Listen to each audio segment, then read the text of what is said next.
Back to Cheddar Shakers here. Food conglomerate Cargill has injected more funding into North America's largest pea protein supplier, Puris Foods. Cargill is investing $75 million into Puris, expecting now to more than double the company's production to keep up with demand. For more now, we're joined once again by Tyler Lorenzen, the CEO and president of Puris Foods. Great to see you. So happy for you. We just spoke back in June, and here you are again. Now, Cargill actually initially invested $25 million, even back in January of 2018. Let's talk about this partnership that you've been pursuing with them. What does it really mean for your business here, and why expand it even more? Hope, thank you. It's been an exciting time, a lot of hard work, and really a lifetime of work going into the perfect timing with this plant-based movement and craze, and people talking about it literally every day. Cargill has been a big brother to us for a long time. We're both Minneapolis-based, and grew up watching Cargill, and they know how to scale. And what Puris needs and what the industry needs is companies that are leading and are willing to scale the business. And this investment from Cargill allows us to do that, allows us to have more farmers across the United States and grow more peas, and obviously bring more jobs and more manufacturing of our product, which is pea protein. And the brands will do the rest. I'm sure consumers are asking for it, and a lot of hype, and it's an exciting time. It's pretty incredible. A lot of hype. How much of this demand do you think is being driven by one company in Beyond Meat versus your core portfolio of clients out there? The whole portfolio is growing, from non-dairy to plant-based meats to powder blends, nutritional bars. The shift began first in plant-based nutrition. So you're talking protein shakes, bars, ready-to-drink beverages, and then non-dairy was the next big mover. You're talking a $1.8 billion market in non-dairy that utilizes pea protein. There's a number. And then the plant-based meat shift has been more of the recent. It was less than $1 billion industry. It's growing rapidly, but together, the whole plant-based food market is $4.5 billion industry. Grew at 31% for the past 2 years and expected to continue to grow. By 2030, you're talking an $85 billion market. There's a shift of what consumers are looking for and the types of foods they want to eat, how they're brought to the table. And really for Puris, we're just figuring out where we sit in between the farmers and the consumers, and making it come to life, and making sure there's an engine behind it all. It's very cool that recently you also have been working with KFC. The Meatless Chicken launch in Atlanta with Beyond Meat has been incredible. The people who have come out, we've got actually some video of just how long the lines have been out there in Atlanta. Here is just one of the examples of folks lining up to try this, which is in a limited release here again in Atlanta at the moment. What do you make of this reaction really from people in the South and maybe all across the country? Hope this speaks to the shift. This is mainstream now. It's no longer a health food and supposed to taste bad. It's every occasion, from breakfast to dinner, and even when you want to eat fried food, it can be made from plants. And the impact is certainly on the choices that consumers have on what's available to them, but also what's the impact on the overall system of how do we get food to the plate, whether it's a nutritional shake or fried chicken.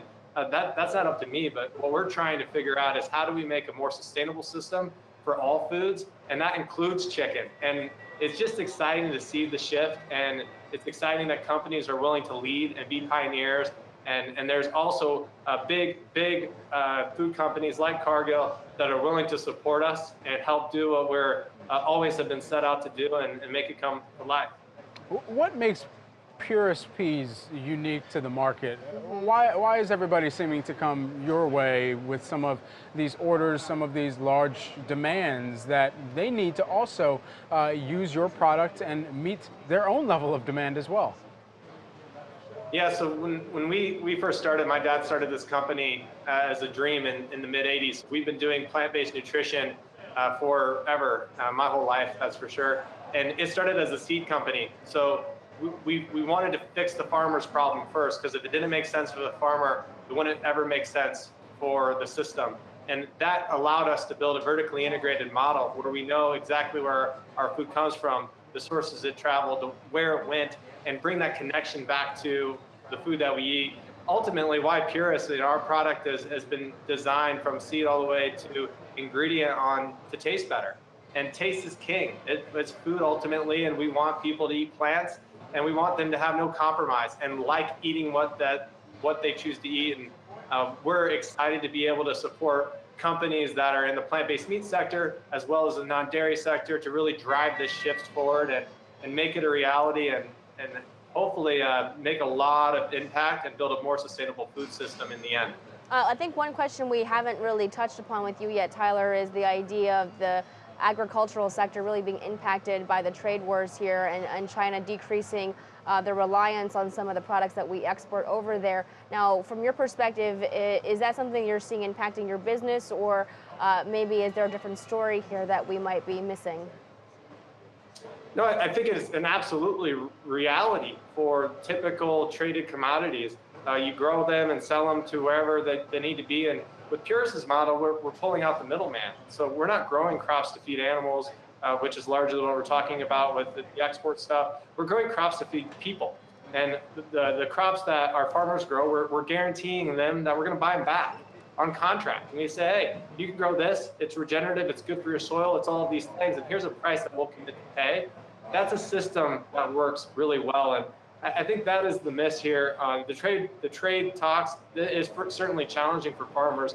What we're trying to do is add and give more tools to all of the domestic farmers here in the States so they can grow more crops on their land that drive profitability to their farm on a per acre basis and really bring rejuvenation to America's ag sector through non-GMO and organic plants. And it's been it's exciting to see that. You know, the trade side we aren't really impacted much by, but for sure trying to help solve some problems for farmers. I guess one of the other things out there that could be of concern, or at least on your radar, is this idea of lab-grown meats or lab-grown anything, where the farmers, the companies like Puris, you're out of the equation and you've got scientists that are working on food instead. You know, there's a certain depth of experience that you bring to the table, but when you think about the lab-grown side of things, how do you approach a competition that's coming from a completely different way of thinking about raising up a food in a petri dish? It's a great discussion. Now, next week I'll go out to the Good Food Institute conference and listen to two sides of the debate. But I think really, but the lab cell-based stuff hasn't really scaled yet. But if you look at what are the options, now the option is you can eat animal protein through meat, through eggs, through milk, or you can eat plant-based protein now through meat, through eggs, and through milk. And eventually, maybe will there be a place for lab-grown products? You know, probably. And I think consumers are really looking for the choice. And what we're sure that we're able to provide is when you choose plants for whatever your protein source may be, can we make it taste remarkable so you don't have to choose the others? You can if you want, but you don't have to choose. And for the people that want to choose plants, we want to make that a great experience for them, and that's really what we're focused on. All right, a very timely raise that you've been able to take on, $75 million. Tyler Lorenzen, we know that you will govern yourself accordingly with this fresh funding. CEO and President of Puris Foods joining us here today. Thanks so much, Tyler. Thank you, guys.